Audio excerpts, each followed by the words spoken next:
watching. This is TTV Online. We are here at the General Services Agency here, where the former police director,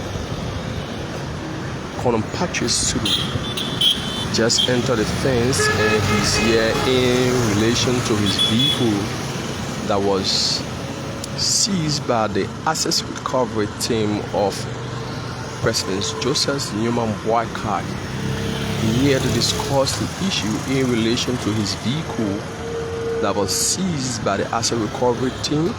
And a moment from now, you will witness him coming out of the General Services Agency here on the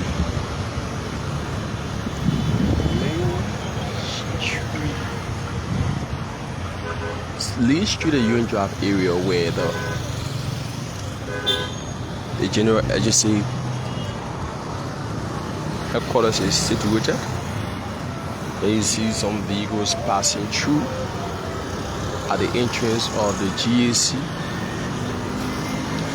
We are here waiting to receive his departure and to ask him some questions in relation to the reason for which he came and what was the conclusion in relation to his vehicle that was seized by the Access Recovery Team. So stay tuned.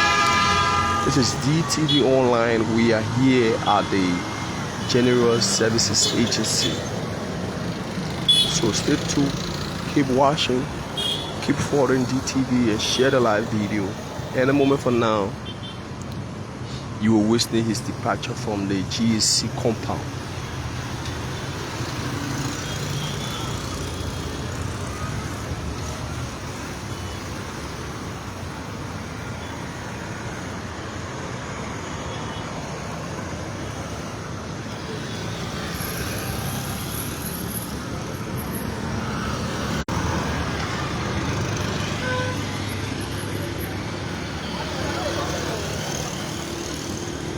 There you see the General Services Agency. This institution was established on the basis of managing Liberians' assets with accountability, transparency, and integrity. So, any moment from now, you will witness his departure from the General Services Agency compound. As you see further there in the compound, that's a white Range Rover vehicle, and that vehicle that is parked there, that was the vehicle that brought the former police Inspector General Patrick Sudu. That's a Range Rover vehicle parked in the fence there of the General Services Agency. He's entered the office of the team that in relation to the vehicle. The team that arrested the vehicle, I think as we learn, the vehicle, the team has an office here also that they can discuss the issue in relation to the vehicle that was arrested by the Access Recovery Team. There you see the General Services Agency. So stay tuned, don't go away. In a moment from now, we'll bring you his departure from the General Services Agency compound.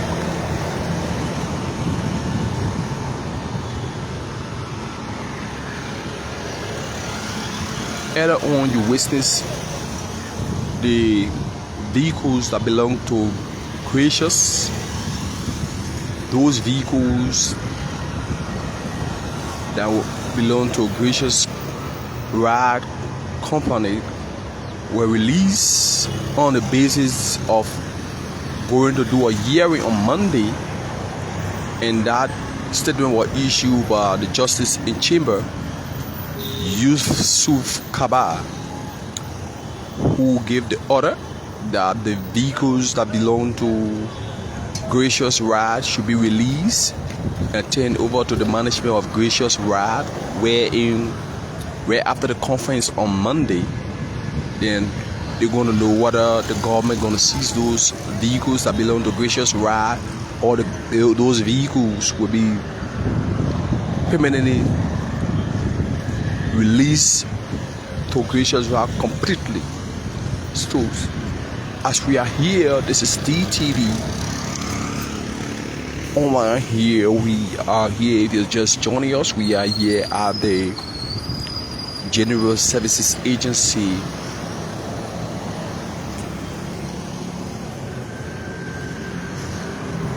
We are standing right opposite the entrance of the General Services Agency.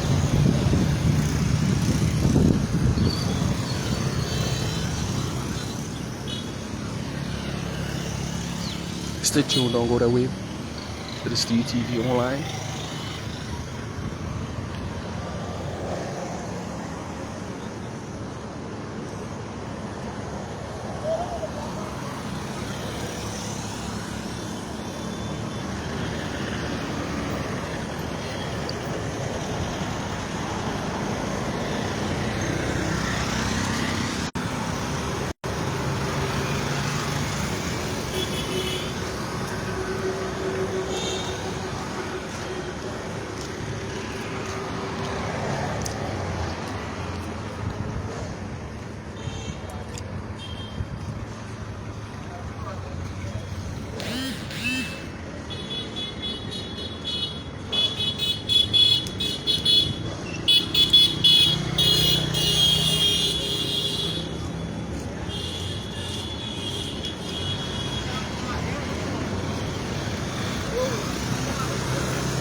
If you are just joining us, this is DTV Online. We are here at the General Services Agency.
So now we are entering the fence to bring you a live conversation with former police.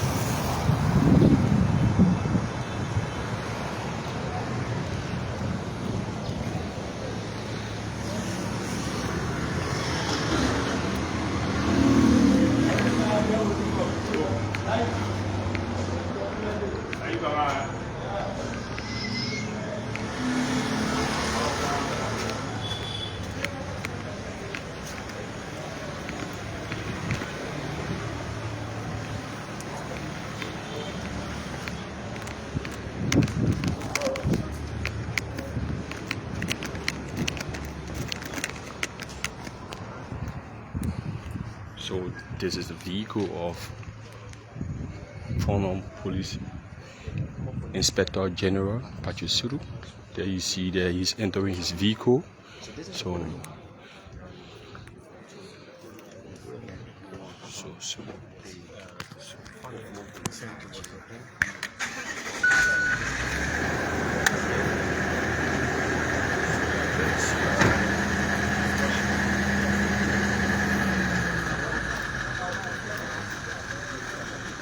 there you see him just enter his vehicle.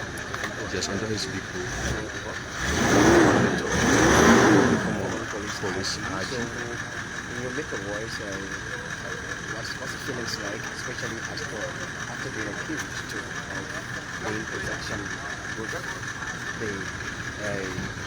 Good afternoon, Honorable from IG. Welcome to the media. Yeah, thank you, bro. Today here at the GSA, your vehicle has finally been turned over back to you. Especially, what was the discussion with the director Kotiman when you went in his office? Well, first and foremost, we apologize for the situation that occurred with my family. I mean, he said it was not done with any intention. He's very sorry. So I accepted the apology, and they got through with the investigation. They came out with a finding that I bought this vehicle legitimately. So you find out this is the condition the car was in when it was being bought. Because when the car got damaged, inside no country, they brought it down, GSA brought it down. In fact, this is Customer, he gave me this. I don't even have this picture. It's GSA that gave me this picture. They just gave me this picture. So the whole file is GSA that gave me this with the police. So what they did again, they gave me a certificate of clearance that the car is for me. Yeah, this is the clearance they gave me for the vehicle. So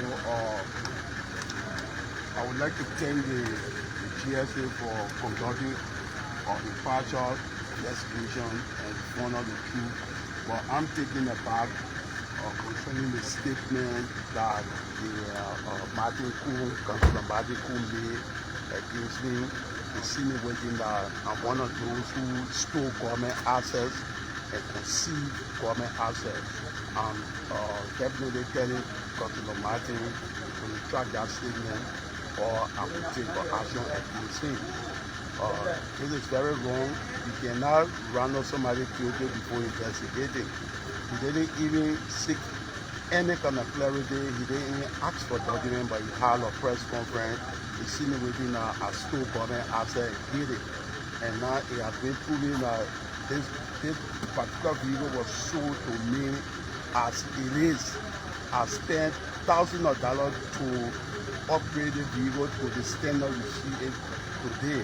So because the vehicle is looking good, so in fact on the fee they told me that look, if the vehicle is okay, government will give you back your money and take the vehicle.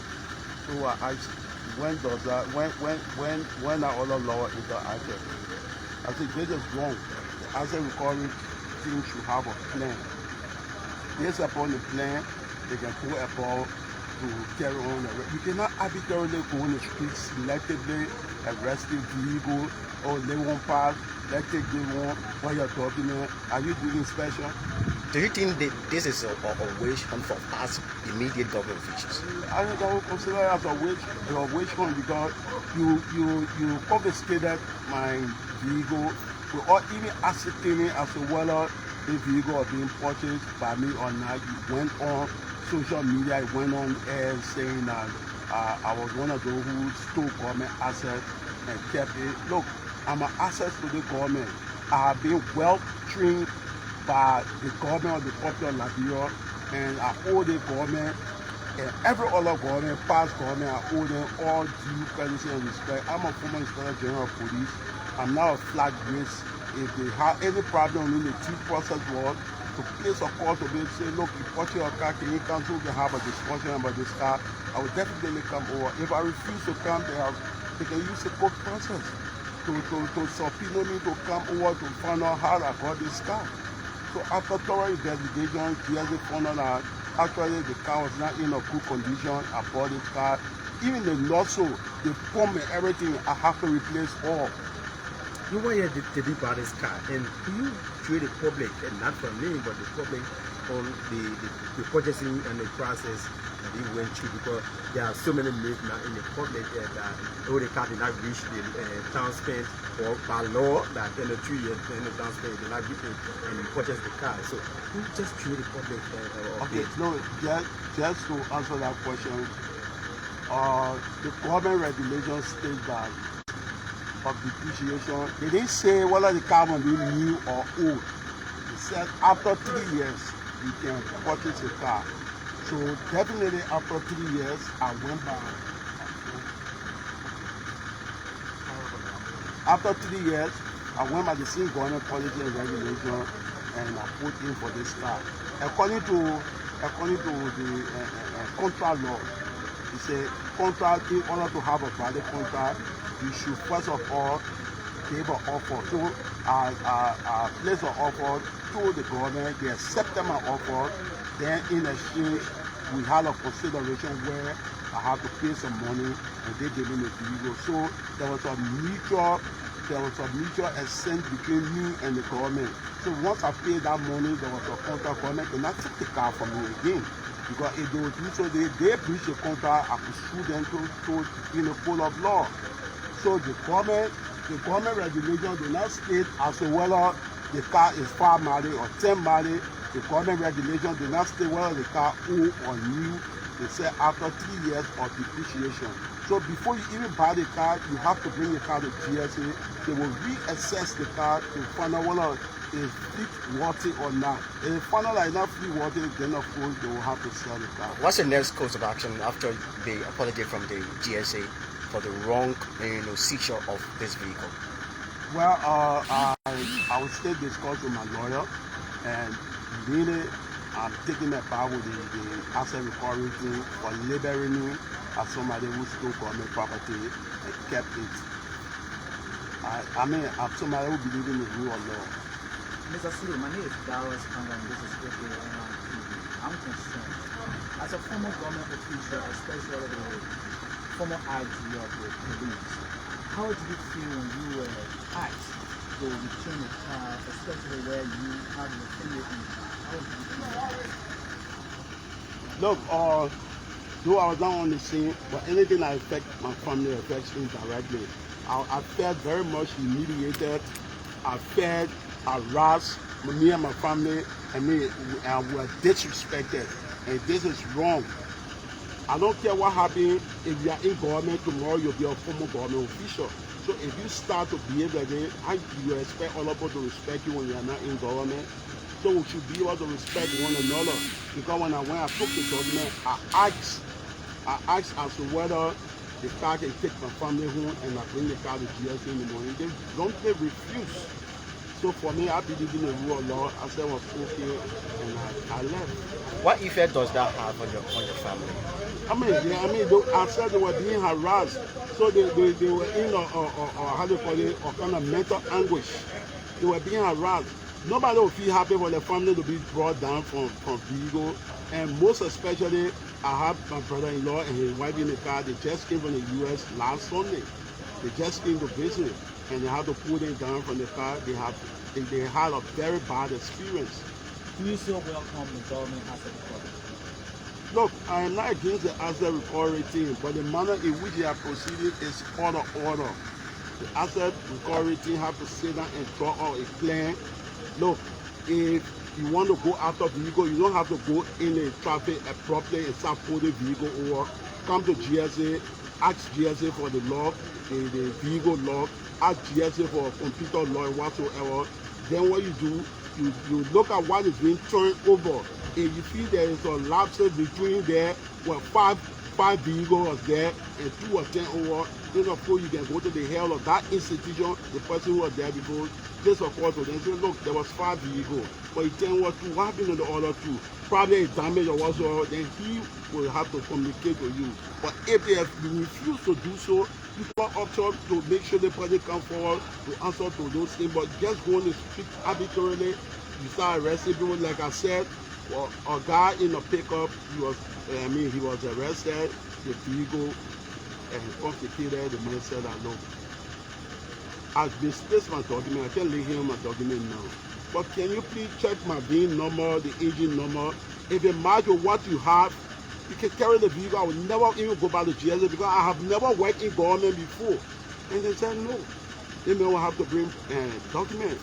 And it was very embarrassing. I felt for the young man.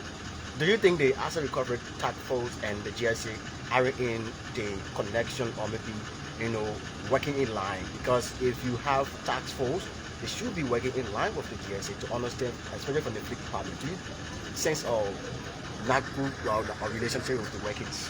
Well, I'm not working with them, so I don't know the strategy they are using. But what I'm saying, whatsoever strategy they were using yesterday or day before yesterday is totally wrong. That you go to revisit strategy to come up with a better plan, because if you will recover asset the way you recovering asset now, I tell you it will be a disaster. This country will go into flame. What's the final message? My final message here is the asset recovery thing owe me an apology, and I need the apology because they said I ran away with government asset, I stole government asset, I kept it, and they have retrieved it. So now GSA are giving me a clearance to say yes, the vehicle is yours, you purchased it legitimately. I need an apology from Magic Cloud, who had that press conference. Is there an ultimatum for the apology? If they fail to do so, I will discuss that with my lawyer and I will get back to the press. Thank you. Just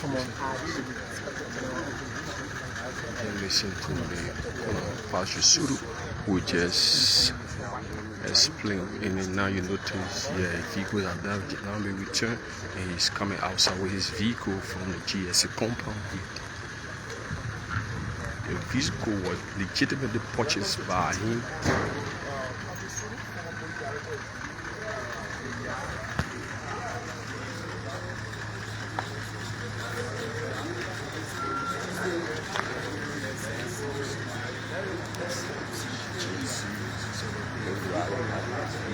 Is leaving the entity or the facility of so yes, this is going to be functionality for live broadcast.